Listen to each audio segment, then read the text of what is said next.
Ngayong araw guys, nagpalayo muna kami sa dagat at nagsurusuri kami dito sa Davao at bawat madaanan namin na pagkain, hindi talaga namin papasailuin at hindi ka magmamahay dahil sobrang sarap talaga at for sure na magugusla na naman yung mga marites nito at mabubungkag na naman yung mga bahaw kaya nagsamahan nyo kami.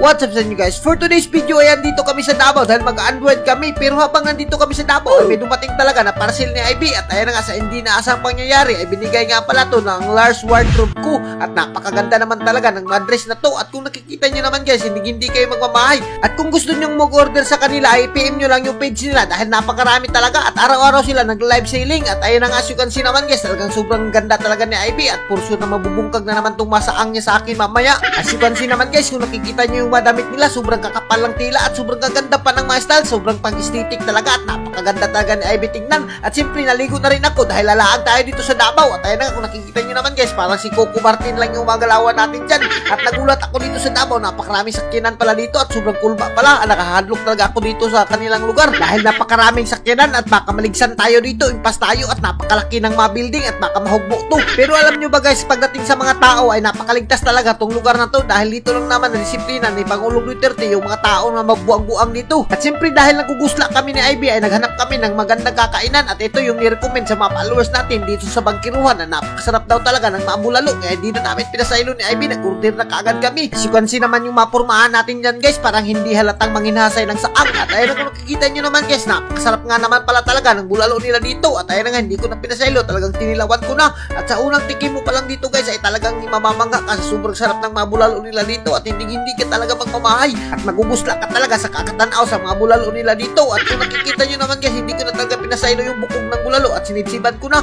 ito talaga yung pinakapaborito ko at sa puntong ito pagtapos namin kumain ay pumunta kami dito sa prutasan nila at tumabok na kami dito sa karsada at magtanaw ka lang baka maligsan ka at siyempre sinima-sima ko na nga rin yung langka nila dito dahil bihira lang yung langka sa amin at ayun kung nakikita nyo naman guys napakasarap at napakapresko pa ng malangka nila at siyempre dahil bihira lang tayo makatamak ng syudad ay lubos-lubusin na natin at siyempre bago tayo pumunta ng mga syudad ay tinignan muna namin yung masakyanan namin ni IB dito pero hindi ko talaga ipagpapalit si Bruno kahit anong mangyari at kung nakikita nyo naman guys sobrang tuwang-tuwa talaga sa IB dahil nag-shopping kami dito sa mall at nabubungkag na naman yung mga kwarta namin dito sa sobrang mahal ng mabilihin talaga dito. As you can see naman guys natatagawan kami sa hagdanan doon dumagadagan talaga at siyempre may nakakakilala pala sa atin dito kaya shout out sa inyo, mabuhay kayo hanggat gusto nyo at sa puntong ito dahil nagugusla at nagugutom na naman kami, nagsuruy-suruy na naman kami dito sa bawat madaanan namin ay kakainin talaga namin at andito nga pala kami dito sa Rojas Boulevard dahil dito raw yung pinakamagandang place dito sa Davao City at pagdating namin dito ay hindi pa nag-open dahil medyo masayo-sayo pa kaya nagsima-sima muna kami ng mga street food sila dito at napakasarap din naman talaga ng street food sila dito at walang-wala to sa amin dahil mga saang lang yung nandun sa amin at kung nakikita nyo naman guys hindi na namin pinasaylo. Alam nyo ba guys yung mga street foods ito talaga yung pinakapaborito namin ni IB kaso lang konti lang yung mga street foods doon sa amin pero dito sa Davao ay nagkalata rin talaga yung mga street foods kaya hindi na namin talaga pinasaylo ni IB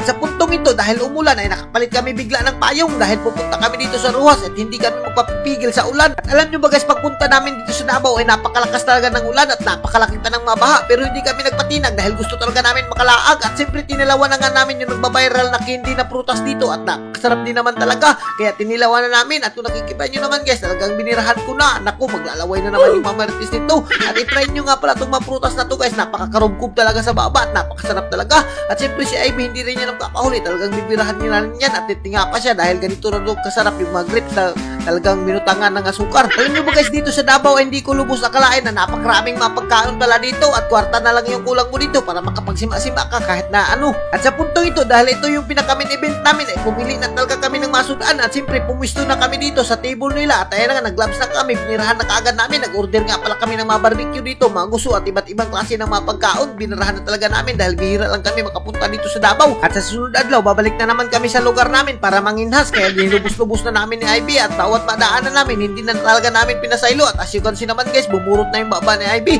at siyempre tayo hindi rin tayo magpapahuli dyan at for sure na mabubungkag na naman yung mga bahaw nito at magugusla na naman yung mga marites at shoutout nga pala sa mga tropa natin dyan na solid followers natin dito sa Davao City, mabuhay kayo mga idol hanggat gusto nyo at hanggang dito na lang kami at kung gigarahan ka sa video namin at kung nagugusla ka ay pumunta ka na dito sa Davao at wag mo na rin kalimutan i-like and i-share yung mga video namin para mas marami pa tayong food trip. Thank you and God bless you all, mabuhay kayo.